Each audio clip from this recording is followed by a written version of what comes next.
Alors, on y va. Ici, je vais appliquer cette propriété-là. Vous voyez, on a des produits avec de l'exponentiel. Eh bien, c'est très simple, il suffit d'ajouter les exposants. C'est une propriété de la fonction exponentielle. Donc, on aura exponentielle de moins 4, plus 6, plus 2, tout simplement. Ok ? C'est comme avec les règles sur les exposants ou sur les puissances. On obtient donc exponentielle de 2 plus 2, c'est-à-dire, tout à l'heure dans le chat, on avait vu combien ça faisait 2 plus 2, et ça faisait 5. Ah zut, 5, je voulais dire 5, j'ai dit 5, j'ai écrit 4. Bon, tant pis, je corrigerai plus tard. Alors, on continue ici. Ici, je vais utiliser plusieurs propriétés de cet encadré. D'abord, je vais utiliser une propriété qui est celle-ci. Vous voyez, exponentielle de x puissance n, c'est exponentielle de xn. Donc, en fait, ça se transforme en produit. Donc, ça fait, je vais détailler, 2 fois 3.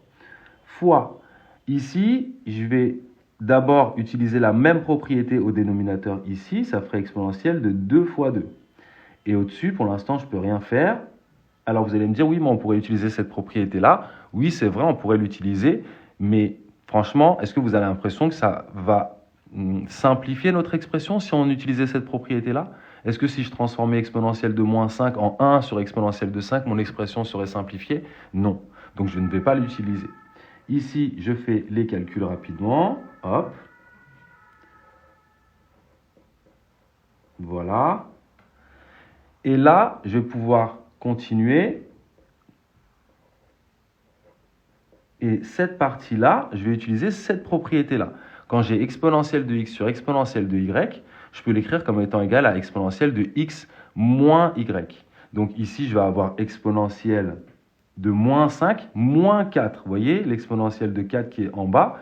Donc l'exposant 4 va aller au-dessus et va se transformer en son opposé. Voilà ce que j'obtiens. Je peux donc faire le calcul ici.